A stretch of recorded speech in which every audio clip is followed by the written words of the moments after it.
सौरभ और सरिता का हरा भरा खुशहाल परिवार है। दो बेटियों की मां बनने के बाद भी सरिता जी को काफी कुछ सुनना पड़ता है। मायके जाओ या ससुराल जाओ, सब यही कहते हैं कि एक बच्चा और कर ले, क्या पता लड़का हो जाए।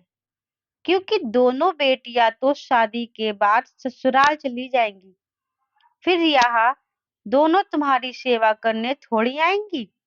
घर के कुलदीपक तो बेटे ही होते हैं, जो माँ बाप के दुख दर्द में काम आते हैं। बेटे तो सारा कर्ज अपने सिर पर लेकर पिता को चिंता मुक्त करते हैं। सरिता को कुछ समझ नहीं आ रहा था, पर यह सच है कि समाज बेटियों वाली माँ को जीना दूभर कर देते हैं। सरिता और सौरभ ने काफी कुछ सोचा और उन्हें तीसरी संतान के रूप में बेटा मिल गया।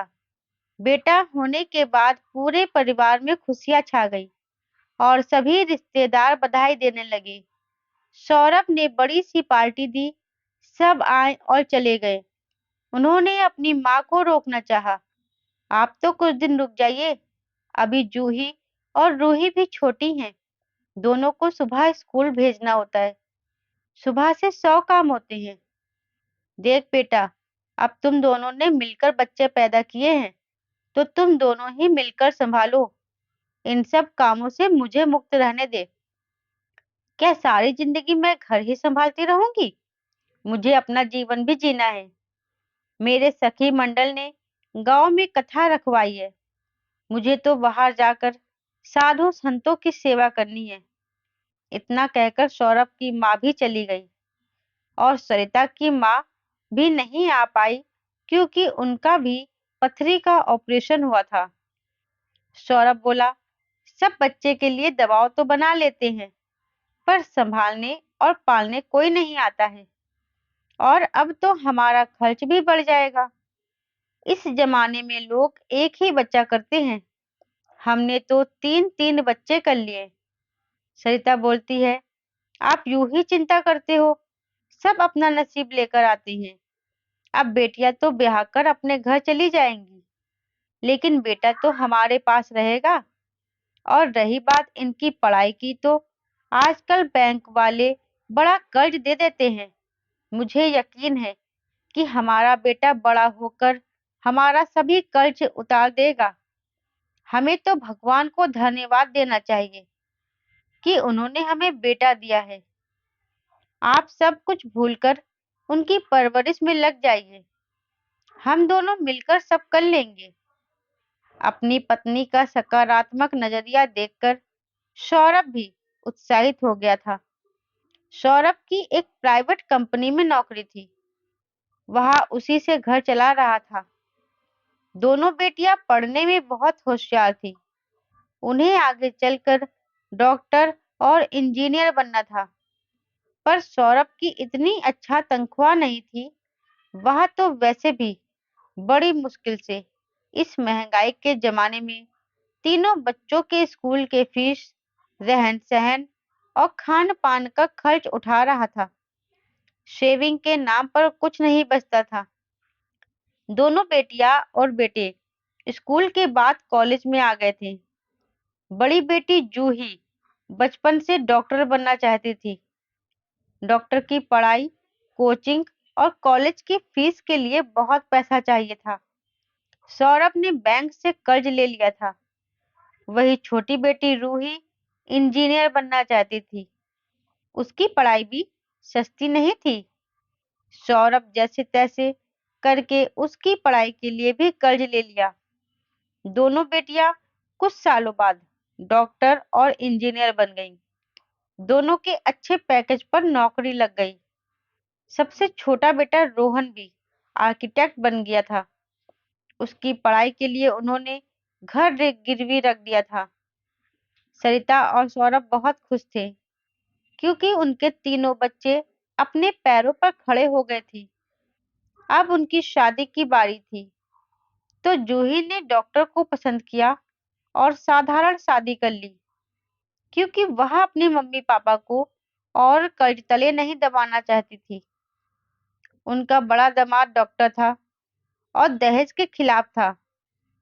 वही कुछ समय बाद रूही ने भी अपने ही क्लासमेट इंजीनियर से लव मैरिज कर ली थी। दोनों बेटियों का घर बस चुका था। दोनों अपने ससुराल में बहुत खुश थी।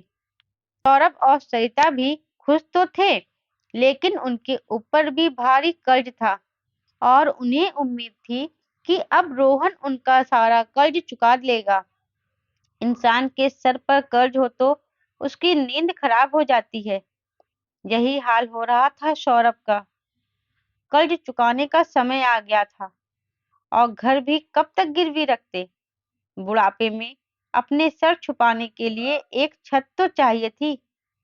रोहन भी अच्छा कमा रहा था, तो एक दिन सौरभ ने अपने बेटे से कहा कि अब तो तू कमाने लग गया है, तो अब हर बेटे की तरह तेरा भी फर्ज बनता है कि अपने पिता का कर्ज उतार दे।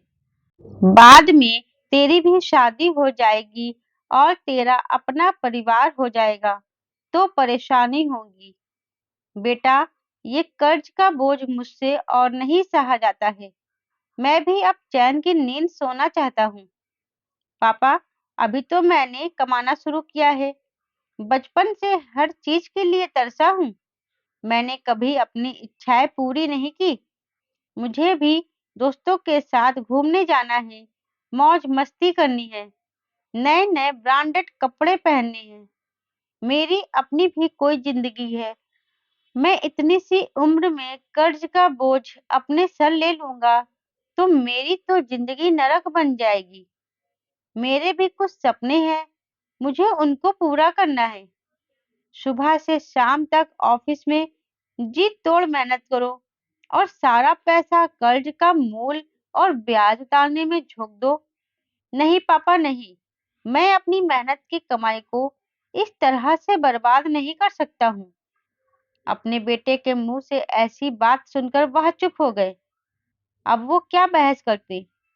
तभी सरिता बोली, रोहन, तू इस घर का बेटा है और यह तेरा फर्ज है कि तेरे पापा ने जो भी कर्ज तेरी बहनों की पढ़ाई और शादी के लिए लिया था उसे तू चुका। यह हर बेटे की जिम्मेदारी होती है और तू उससे मुंह नहीं मोड़ सकता है। और तेरी अच्छी सैलरी है, तू जल्दी ही चुका देगा। मम्मी, पापा ने अपनी बेटियों की पढ़ाई के लिए लिया था कर्ज, तो उसे मैं क्यों चुकाऊं। मम्मी, मैंने अपना एक फ्लैट ले लिया है और मुझे उसकी किस्तें भी चुकानी है।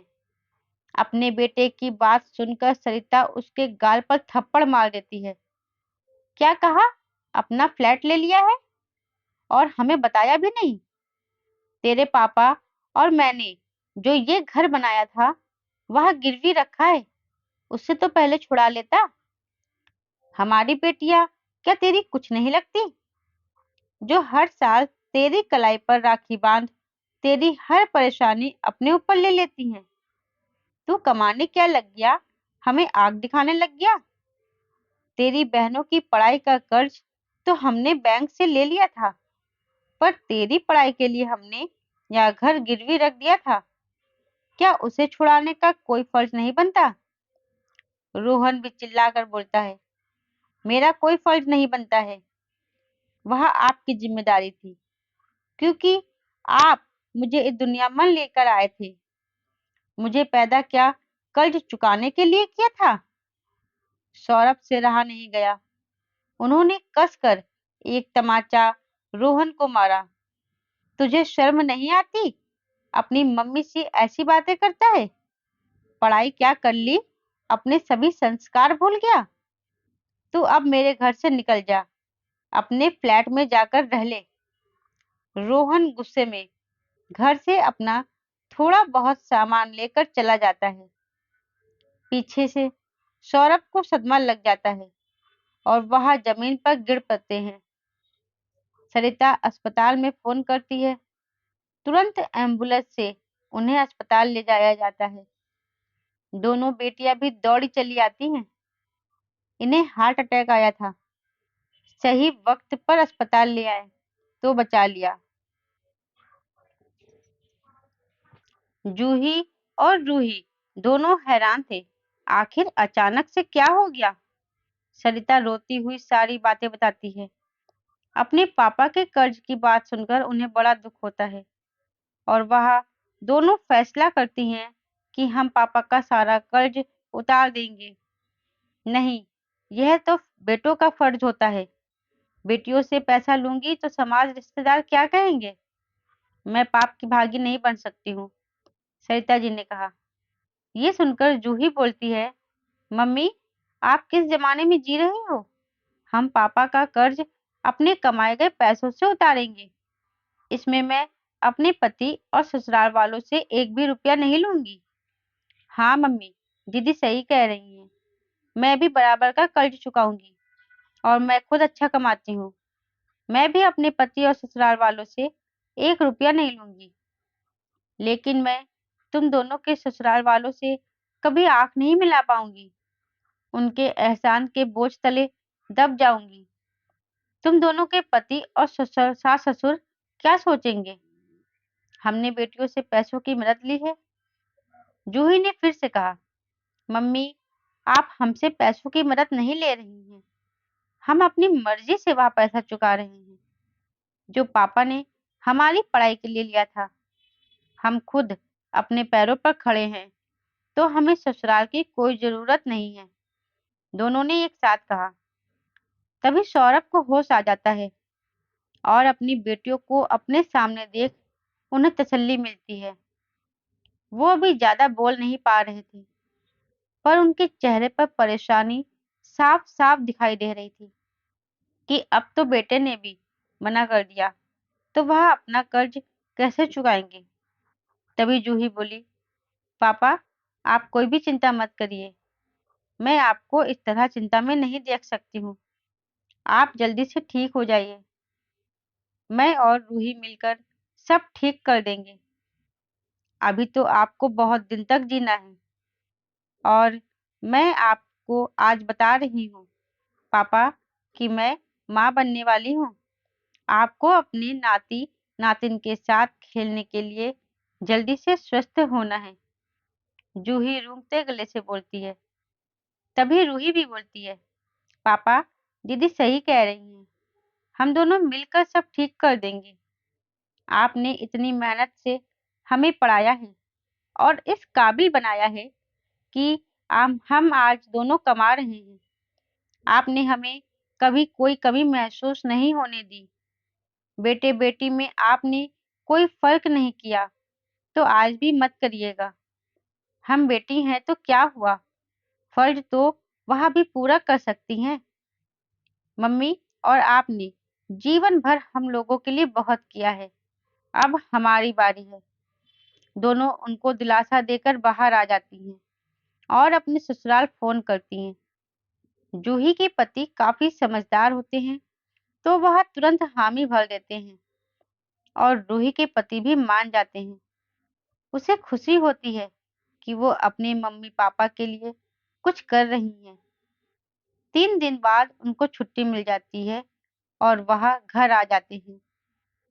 दोनों बेटियां उनसे सारी बैंक डिटेल लेती हैं, कर्ज के पैसों का पूछती हैं और बैंक जाकर सारी कार्यवाही करती हैं।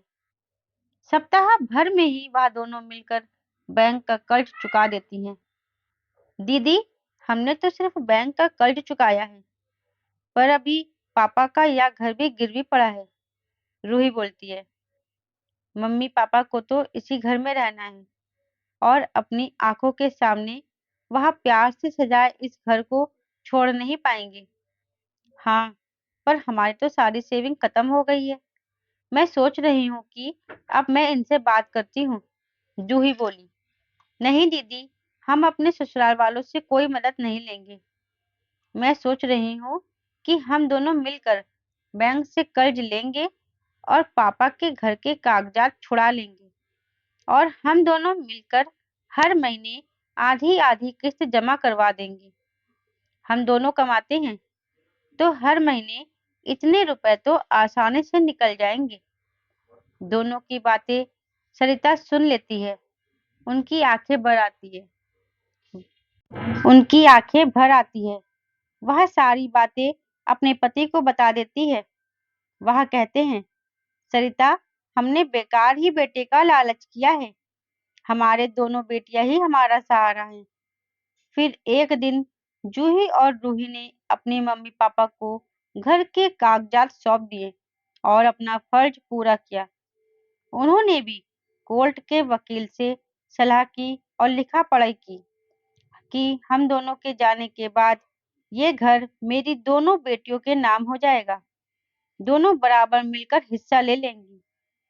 उधर रोहन एक प्रोजेक्ट के तहत रिश्वत लेते पकड़ा जाता है। उसे कुछ महीनों की जेल हो जाती है और उसका फ्लैट और उसकी नौकरी भी चली जाती है। वह वापस अपने मम्मी पापा के पास आता है और कहता है कि ये घर बेच दो, जिससे उससे मिले पैसे से कोई बिजनेस शुरू कर लूं। पर सौरभ और सरिता उसे मना कर देते हैं और अपने बेटे को जीते जी त्याग कर देते हैं। दोस्तों, जब माँ बाप बेटे और बेटी की परवरिश में कोई भेदभाव नहीं करते हैं, तो बेटा हो चाहे बेटी, उन्हें अपने फर्ज से पीछे नहीं हटना चाहिए। जो कर्ज बेटा नहीं चुका सके या मना कर दे, तो वह कर्ज बेटियों को चुकाकर अपना फर्ज जरूर पूरा करना चाहिए। दोस्तों, आपको यह कहानी कैसी लगी, हमें कमेंट के माध्यम से जरूर बताइएगा। और आगे इसी तरह की कहानियाँ और भी सुनने के लिए हमारे चैनल को सब्सक्राइब जरूर कीजिएगा। धन्यवाद।